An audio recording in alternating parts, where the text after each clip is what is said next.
Почитувани, доколку јавното обвинителство не го повика Зоран Заев и не отвори случај по исказот даден во судница, тоа ќе се смета за уште една во низата на амнестии за Зоран Заев.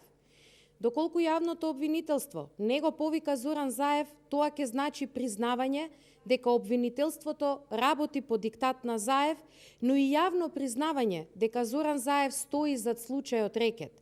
Јавното обвинителство има обврска и должност да постапува по допрен глас согласно своите надлежности и овластувања, а предвидени во нашите закони.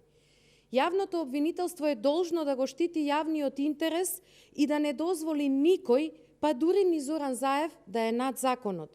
Јавното обвинителство продолжува да биде затворено во пупката на Заев.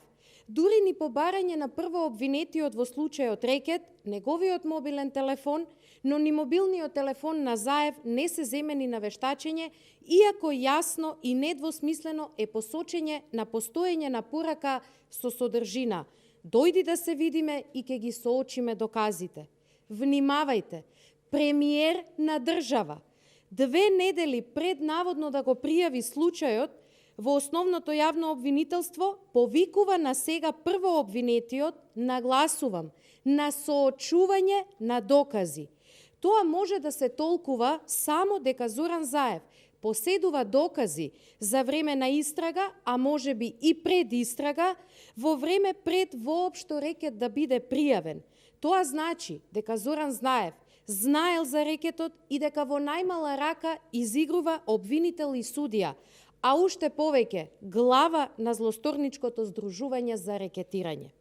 Почитувани, ВМРО-ДПМНЕ не прави компромиси со криминалот. Македонскиот народ повеќе не може да трпи компромиси со криминалот, а со Зоран Заев и СДСМ Македонија тоне. И тоа тоне во криминал, корупција, сиромаштија и срам. Апелираме до обвинителите во основното јавно обвинителство и јавното обвинителство за гонење на организиран криминал и корупција да се охрабрат и да излезат од сенката на Јовевски и Русковска и да застанат во одбрана на правото и правдата. Одговорност мора да има и ќе има. Ви благодарам.